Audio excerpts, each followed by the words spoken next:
Imagine being asked to draw this simple house, and your result is something like this, or this. Or trying to draw this box, and you draw this, or this. This is the sad reality of living with constructional apraxia. Constructional apraxia is a neurological disorder that makes it hard for a person to construct or assemble objects and images. This can affect everyday tasks like drawing, building with blocks, copying shapes, or putting together puzzles, even though their physical abilities remain intact.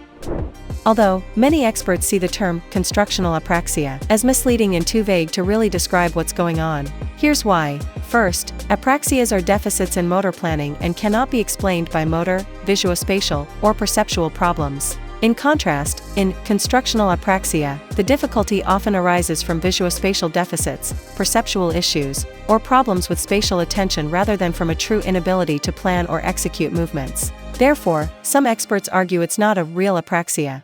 Second, it has heterogeneous causes. Constructional difficulties can result from damage to either the right or the left hemisphere, with each side affecting different cognitive processes. Calling it apraxia oversimplifies the condition, suggesting a single cause, when in fact it reflects a complex mix of visuospatial, perceptual, and motor skills. Copying a simple drawing and building a three-dimensional object are two very different skills that depend on different brain functions. But both are grouped under the same name, constructional apraxia. That's why some clinicians use terms like visuoconstructive impairment or visuospatial constructional deficits. These names describe the real issue, trouble organizing and putting together spatial information, without suggesting it's only a motor planning problem. Like many brain disorders, constructional apraxia often occurs after a stroke, but it can also result from other kinds of brain injury. It is particularly common in Alzheimer's disease and other forms of dementia. If this video is useful, please subscribe for more content. As I mentioned, constructional apraxia can occur after damage to either the left or right hemisphere, most often in the parietal lobes. There are clear differences between the constructional problems caused by damage to the right hemisphere and those caused by the left.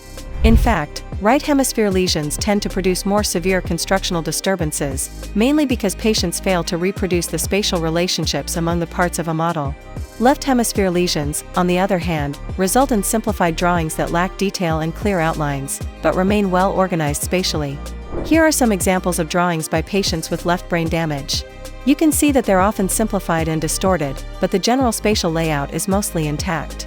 And here we have drawings by patients with right brain damage. They often omit the left side and show more visuospatial problems.